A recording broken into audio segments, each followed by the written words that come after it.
Hello നമസ്കാരം, എല്ലാവർക്കും ഫിലിമി മലയാളിയിലോട്ട് സ്വാഗതം. അപ്പോൾ നമ്മൾ ഇന്ന് കാണാൻ പോകുന്നത് 2014 പുറത്തിറങ്ങിയിട്ടുള്ള ബാക്ക് കൺട്രി എന്ന ഒരു അടിപൊളി ഹൊറർ ത്രില്ലർ മൂവിയാണ്. വളരെ വ്യത്യസ്തമായ വഴികളിലൂടെ സഞ്ചരിക്കുന്ന ഒരു കഥയാണിത്. അപ്പോൾ അധികം വാചകടില്ല, സ്ട്രെയിറ്റാണ് നമുക്ക് മൂവിയിലോട്ട് കിടക്കാം. ബാ. സിനിമയുടെ സ്റ്റാർട്ടിംഗ് സീനിൽ നമ്മുടെ ഹീറോ അലക്സും അവൻ്റെ വൈഫ് ജെന്നിനെയാണ് കാണിക്കുന്നത്. അവരുടെ ഫസ്റ്റ് ഇയർ ആനിവേഴ്സറിയാണ് വരാൻ പോകുന്നത്. അത് കുറച്ച് വെറൈറ്റി ആയിട്ട് ആഘോഷിക്കണം എന്ന പ്ലാനിലാണ് ഹീറോയിനും. അതിനായിട്ട് അവർ തിരഞ്ഞെടുത്തത് കാടിന് നടുവിൽ 2 ദിവസം ക്യാമ്പ് ചെയ്ത് സെലിബ്രേറ്റ് ചെയ്യാമെന്നുള്ളതാണ്. എന്താ വെറൈറ്റി അല്ലേ? അങ്ങനെ രണ്ടാളും പെട്ടിയും കിടക്കൊക്കെ എടുത്ത് ഫോറസ്റ്റിലേക്ക് എൻട്രി അടിക്കുന്ന ചെക്ക് പോസ്റ്റിൻ്റെ അവിടെ എത്തി. ആ ഓഫീസിലെ സാറിന് അലക്സിനെ ചെറുപ്പം മുതലേ അറിയാമെന്ന് തോന്നുന്നത്. അയ്യോ, ഇതിനുള്ളിലേക്ക് ഇപ്പോൾ എൻട്രി ഇല്ല, മേലുദ്യോഗസ്ഥരെങ്ങാനും അറിഞ്ഞാൽ എൻ്റെ പണി പോകും. അയ്യോ സാർ, അങ്ങനെ പറയല്ലേ, ഞങ്ങൾ ഇത്ര ദൂരം തന്നെ വന്നത് ഈ കാട് മുഴുവൻ ചുറ്റിക്കണ്ട് 2 ദിവസം സ്റ്റേ ചെയ്ത് പോകാനാ. ഇല്ലില്ല, എനിക്ക് നിങ്ങളെ ഇതിലൂടെ കടത്തിവിടാൻ പറ്റില്ല. അല്ല, നിനക്ക് കാട്ടിലേക്ക് പോകാനുള്ള കുറുക്ക് വഴി അറിയാലോ, അതുവഴി നിന്റെ റിസ്കിൽ നിനക്ക് പോകാം. ജാഗ്രതയായിരിക്കണം. കാട്ടിൽ പോയാൽ എന്ത് പ്രശ്നം വന്നാലും നേരിടാൻ തയ്യാറാകണം. സാർ, ചെറുപ്പത്തിൽ ഒരുപാട് തവണ ഞാൻ ഈ കാട് കയറിയിട്ടുള്ള ആളാ. എനിക്കിതിൻ്റെ ഓരോ മുക്കും മൂലയും അറിയാം. എന്നോടാണോ ശ്രദ്ധിച്ചു പോകണമെന്നൊക്കെ പറയണേ? അഹങ്കാരത്തോടെയല്ല, വളരെ കോൺഫിഡൻസോടെയാണ് അവിടുന്ന് അവൻ പുറത്തേക്ക് ഇറങ്ങിയത്. അങ്ങനെ അവർ വണ്ടിയെടുത്ത് അവിടെയുള്ള നദിക്കരയിലേക്ക് ചെല്ലും. ഈ നദി കടന്നു വേണം അവർക്ക് കാട്ടിലേക്ക് എത്താൻ. ഇതുപോലൊരു സ്ഥലത്തേക്കാണല്ലോ തൻ്റെ ലവറേയും കൂട്ടിക്കൊണ്ടുപോകുന്നത്. അവൾക്കിതൊരു പുതിയ എക്സ്പീരിയൻസ് ആകും. ഇതെല്ലാം ആലോചിച്ച് അവന് വളരെ സന്തോഷമാകും. ഈ ടൈം നമ്മുടെ ഹീറോയിൻ ഫോണിൽ തോണ്ടി കളിച്ചുകൊണ്ടിരിക്കുക. ഇത് കണ്ട ഹീറോ, എടി ഇപ്പോഴും ഫോണിൽ കളിച്ചുകൊണ്ടിരിക്കുകയാണോ? ഞാൻ ഇതിനാണോ നിന്നെ ഇവിടെ കൊണ്ടുവന്നത്? നീ നോക്കിയ ആ പച്ചപ്പും ഹരിതാപകരും വേറെ എവിടെ കാണാൻ കിട്ടും? അവൻ പറഞ്ഞതനുസരിച്ച് വേഗം അവൾ ഫോൺ ബാഗിൽ കൊണ്ടുവയ്ക്കും. ശേഷം കഴിക്കാനുള്ള ഫുഡ് ഐറ്റംസും ഫസ്റ്റ് എയ്ഡ് കിറ്റും അങ്ങനെ അത്യാവശ്യം വേണ്ട കുറച്ച് സാധനങ്ങൾ മാത്രം എടുത്ത് അവർ ബോട്ടിൽ കയറി യാത്ര തുടങ്ങി. അങ്ങനെ ഒരു വിധന അവർ അപ്പുറത്തെ കരക്കെത്തി. എത്തിയ പാടെ ബോട്ട് എടുത്ത് മാറ്റി വെക്കുന്നതിനിടയിൽ അലക്സിന്റെ കാൽ ബോട്ട് വീണ് കാലിന് പരിക്ക് പറ്റും. എന്നിരുന്നാലും അവൻ അവളോട് അതേപ്പറ്റി പറയില്ല. പറഞ്ഞു കഴിഞ്ഞാൽ ഇന്നത്തെ ദിവസത്തെ സന്തോഷം അങ്ങ് പോകില്ലേ, അതും വിചാരിച്ചിട്ട് വേദന സഹിച്ച് അവളുടെ കൂടെ അവൻ കാട്ടിലൂടെ നടക്കാൻ ആരംഭിച്ചു. ജെന്നിന് ഈ കാടും ഇവിടുത്തെ ഈ അന്തരീക്ഷമൊക്കെ കണ്ട് ആകെ പേടിയാകും. അതേസമയം ഇവരുടെ ഓപ്പോസിറ്റ് കാട്ടിൽ സ്റ്റേ ചെയ്യാൻ പോയിട്ട് വരുന്ന ആൾക്കാരെ കാണും. അതോടെ അവൾക്ക് കുറച്ച് സമാധാനമാകും. സമയം വൈകുന്നേരമായി.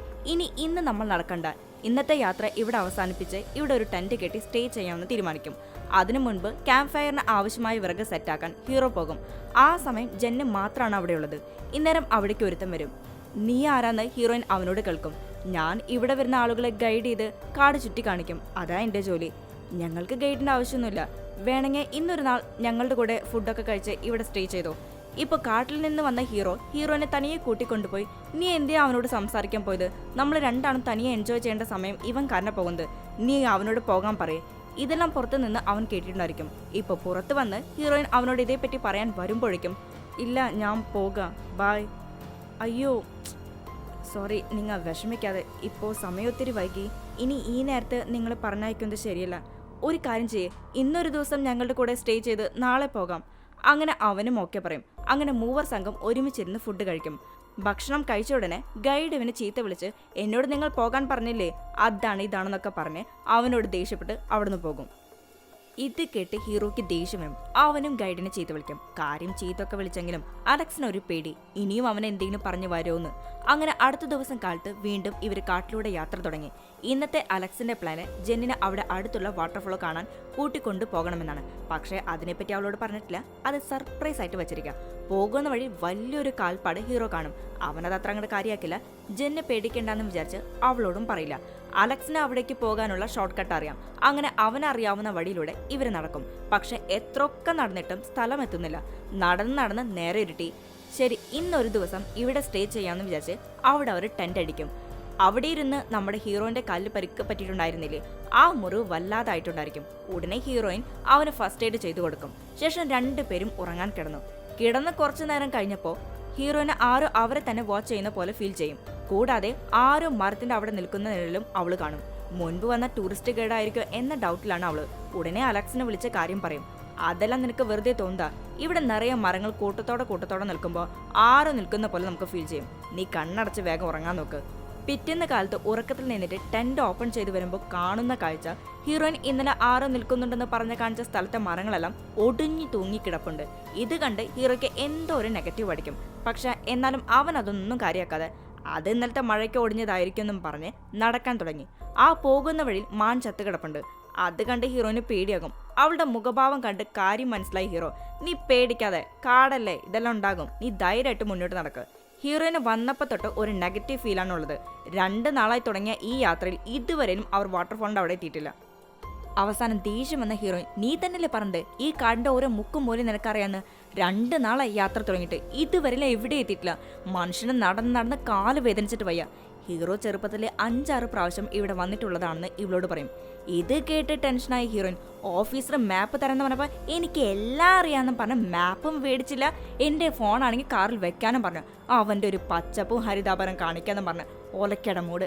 ഈ കാട്ടിൽ നിറയെ വലിയ വലിയ മൃഗങ്ങളുണ്ടെന്നല്ല ഓഫീസർ പറഞ്ഞത്. വന്ന വഴിയാണെങ്കിൽ ഏതാണെന്ന് പോലും അറിയില്ല. ഇനി എന്താ ചെയ്യാ? സോറി ഡി, നീ വിഷമിക്കാതെ. സത്യത്തിൽ ഞാൻ നിന്നെ സർപ്രൈസ് ആയിട്ട് വെള്ളച്ചാട്ടം കാണിക്കാന്ന് വിചാരിച്ചാ ഇവിടേക്ക് കൊണ്ടുവന്നത്. അത് ഇങ്ങനെയൊക്കെ ആവുമെന്ന് ഞാൻ കരുതിയില്ല. Sorry D. ഇത് കേട്ട് മനസ്സൊന്ന് ശാന്തമായതിനു ശേഷം ഹീറോയിനും അവനോട് സോറി പറയും. ഞാനും അപ്പോഴത്തെ ദേഷ്യത്തിന് നിന്നെ എന്തൊക്കെയോ പറഞ്ഞു, സോറിഡാ. അങ്ങനെ രണ്ടാളും കൂളായി അന്നേ ദിവസം അവിടെ തങ്ങിയിട്ട് പിറ്റേന്ന് തിരിച്ചു പോകാമെന്ന ഐഡിയയിലാണ് ഇവർ. നേരം ഇരുട്ടി ടെന്റ് സെറ്റാക്കി 2 പേരും ഉറങ്ങാൻ കിടക്കും. അന്നേ ദിവസം നല്ല മഴയിടിയുണ്ട്. അതൊന്നും കാര്യമാക്കാതെ അവരുറങ്ങി. അതേസമയം ഒരു മൃഗം ഇവരുടെ ടെന്റിന് ചുറ്റി ഇവരൊന്നും ചെയ്യാതെ അവിടുന്ന് പോയി. ഇവരും മൃഗം വന്നതും അറിഞ്ഞില്ല. പിറ്റേന്ന് കാലത്ത് ഇവർ എഴുന്നേറ്റ് നോക്കുമ്പോൾ ഇവർ കഴിക്കാൻ കൊണ്ടുവന്ന ഫുഡ് ഐറ്റംസ് ഒക്കെ ആ മൃഗം കഴിച്ചിട്ട് പോയിട്ടുണ്ടായിരിക്കും. എന്നാലും അത് ഏത് മൃഗമായിരിക്കുന്ന സംശയത്തിലാണ് ഇവര്. ഇന്നലെ പറഞ്ഞ പോലെ തന്നെ ഇന്നേ ദിവസം അവർ തിരിച്ചു പോകാൻ ആരംഭിച്ചു. കുറച്ചു ദൂരം നടന്നതിന് ശേഷം വന്ന വഴി ഏതാണെന്നറിയാതെ കൺഫ്യൂഷനിൽ നിൽക്കുകയാണ് നമ്മുടെ ഹീറോ. ഇത് കണ്ട് ഹീറോയിൻ അവനെ സമാധാനപ്പെടുത്തി വീണ്ടും നടക്കും. അങ്ങനെ സമയം ഒത്തിരി വൈകി. അന്നും അവർ കാട്ടിൽ ടെന്റ് അടിച്ച് സ്റ്റേ ചെയ്യാമെന്ന് തീരുമാനമെടുക്കും. വിറക് കത്തിച്ച് ചൂട് കൊണ്ട് ഭക്ഷണം ഉണ്ടാക്കി കഴിച്ചിരിക്കുമ്പോൾ പെട്ടെന്ന് കരടിയുടെ അലർച്ച കേൾക്കും. ഉടനെ ഇവർ തീ അണച്ച് വേഗം ടെന്റിനുള്ളിൽ കയറി ടെന്റ് ക്ലോസ് ചെയ്ത് ഉറങ്ങാൻ കിടക്കും. നേരം വെളുത്ത് ടെന്റ് തുറന്നു നോക്കിയാൽ ഇവർ ടെന്റ് അടിച്ചതിന്റെ നേരെ മുൻപിൽ കരടി അത് വേട്ടയാടിയ മൃഗത്തെ കട്ടിച്ച് മുറിച്ച് തിന്നുകൊണ്ടിരിക്കുക. ഇത് കണ്ട് ഇവർ തുറന്ന പോലെ തന്നെ ടെന്റിന്റെ സിബ് പതുക്കെ സൗണ്ട് ഉണ്ടാക്കാതെ ക്ലോസ് ചെയ്തിരിക്കും. കരടി പോകുന്നവരെ വെയിറ്റ് ചെയ്യാമെന്ന് വിചാരിച്ച് അവർ കാത്തിരിക്കും. കുറച്ച് സമയം കഴിഞ്ഞ് വീണ്ടും ടെന്റിന്റെ സിബ് ഓപ്പൺ ആക്കി നോക്കിയാൽ കരടി ഇവരുടെ ടെന്റിനെ ലക്ഷ്യം വെച്ച് നടന്നു വരിക. ഇത് കണ്ട് പേടിച്ച് നമ്മുടെ ടീം വേഗം സിബ് ക്ലോസ് ചെയ്ത് ആനിമൽ സ്പ്രേ എടുത്ത് റെഡി ആയിട്ട് ഇരിക്കും. ഇവർ കരടിയുടെ വരവ് കണ്ട് പേടിച്ച് വെപ്രാളപ്പെട്ട ശബ്ദമുണ്ടാക്കിയതോടെ കരടി ടെന്റിനെ ലക്ഷ്യം വെച്ച് ആക്രോശിച്ച് ഓടി വരും. വന്ന പാടെ ടെന്റ് കീറി അകത്തേക്ക് കടന്ന് രണ്ടിനെയും ആക്രമിക്കാൻ നോക്കും. ഇവരുടെ പരമാവധി തടുക്കാൻ ശ്രമിക്കും.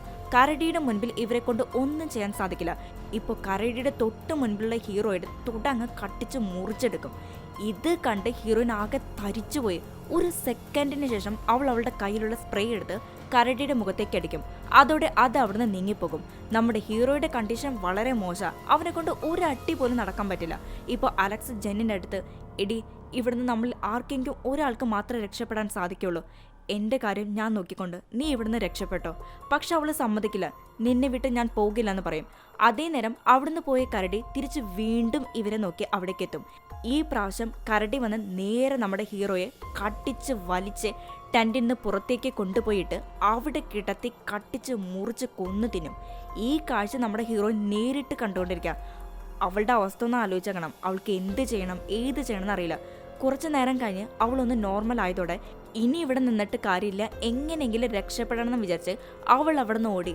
ആ ഓടുന്ന ഓട്ടത്തിൽ അവളുടെ കാല് എവിടേക്കോ തട്ടി താഴെ വീണ് അവളുടെ ബോധം പോകും. 1 മണിക്കൂറിന് ശേഷം ഓർമ്മ വന്ന ഹീറോയിൻ ഇതുവരെ നടന്ന എല്ലാ കാര്യങ്ങളും ഒരു ദുസ്വപ്നം മാതിരി അവൾക്ക് അനുഭവപ്പെടും. താൻ ഇതുവരെയും തൻ്റേത് മാത്രമെന്ന് വിചാരിച്ച അലക്സ് ഇനി ഇല്ലെന്ന് അവളെ കൊണ്ട് വിശ്വസിക്കാനേ സാധിക്കില്ല. അവൾ അവിടെ കിടന്ന് അലറിക്കരയും. അതേ നേരം വീണ്ടും കരടിയുടെ ശബ്ദം കേൾക്കും. അതോടെ ഇവൾ വേഗം നടക്കാൻ ആരംഭിച്ചു. പോകുന്ന വഴിയിൽ അവൾ ചുറ്റിനും നോക്കും, ആരെങ്കിലും ഉണ്ടോ എന്നൊക്കെ. പക്ഷെ ഒരു മനുഷ്യക്കുട്ടിയെ പോലും അവിടെ എങ്ങുമില്ല. സമയം വൈകും തോറും ചുറ്റിന് അന്ധകാരം പടർന്നു. അവൾക്ക് ഇനിയും കരടി വരുമെന്നൊരു ഭയമുണ്ട്. അതുകൊണ്ട് അവൾ വേഗം അവിടെയുള്ള മരത്തിന്റെ മുകളിൽ കയറിയിരിക്കും. കരടി പെട്ടെന്ന് വന്ന് അവളെ ആക്രമിക്കാതിരിക്കാനായിട്ട്. അവിടെ ഇരുന്ന് അവൾ നേരം വെളുപ്പിക്കും. അന്ന് രാവിലെ ഒരു ഹെലികോപ്റ്റർ കാടിന്റെ മുകളിലൂടെ പോകുന്നത് ഇവള് കാണും. ഇവൾ അവിടെ ഇരുന്ന് കുറേ കൈകൊണ്ട് വീശി കാണിക്കും, ഒച്ചയുണ്ടാക്കും. ആര് കേൾക്കാൻ? നിരാശയുടെ മരത്തിന്റെ മുകളിൽ നിന്നിറങ്ങി ജെന്ന് നടക്കാൻ തുടങ്ങി. അവൾക്കാണെങ്കിൽ വിശന്നിട്ടും വയ്യ. അവിടെ കാട്ടിലുണ്ടായിരുന്ന പഴങ്ങളെല്ലാം പറിച്ചു കഴിച്ച് അവൾ അവളുടെ വിശപ്പടക്കും. അവൾക്ക് വലിയ പ്രതീക്ഷയൊന്നുമില്ല. താൻ ഇനി ജീവിക്കോ മരിക്കോ എന്നൊന്നും അറിയില്ല. എന്നിരുന്നാലും അവൾ പതിയെ നടക്കാനായിട്ട് ആരംഭിച്ചു. ഇപ്പോഴാണ് അവൾ ജീവനോടെ ഒരു മാനെ കാണുന്നത്. അത് കണ്ട് അവൾക്ക് ഭയങ്കര സന്തോഷമാകും. ഈ മാൻ ഇവിടെ ജീവനോടുണ്ടെങ്കിൽ അതിനർത്ഥം എന്താ, കരടി ഈ ഏരിയയിൽ വന്നിട്ടില്ല എന്നല്ലേ. ഇതോടെ ഇനിയും ഈ കാട്ടിൽ നിന്ന് രക്ഷപ്പെടാനുള്ള ചാൻസ് ഉണ്ടെന്ന വിശ്വാസം അവൾക്ക് വരും. വീണ്ടും പ്രതീക്ഷയോടെ അവൾ നടന്നു നീങ്ങി. അങ്ങനെ അവസാനം ഇവർ കാട്ടിലേക്ക് കയറിയ അതേ സ്ഥലത്തോട്ട് എത്തും. അവിടെ ഇവർ വന്ന ബോട്ട് കിടപ്പുണ്ട്. അങ്ങനെ ആ ബോട്ട് ഉപയോഗിച്ച് മറുകരയിലേക്ക് തുഴയാൻ ആരംഭിക്കും. അവൾക്ക് ബോട്ട് തുഴയാനുള്ള എനർജി ഒന്നുമില്ല. എന്നിരുന്നാലും എങ്ങനെയൊക്കെയോ തുഴഞ്ഞ് മറുകരയിലെത്തി. എത്തിയ പാടെ അവൾ താഴെ വീഴും. അതേ നേരം ആ ടൂറിസ്റ്റ് ഗൈഡ് അവിടെ നിന്ന് പുതിയതായിട്ട് വന്ന കപ്പിൾസിനെ എവിടെയെല്ലാം പോകാൻ പാടില്ല എന്നൊക്കെ പറഞ്ഞു കൊടുക്കുക.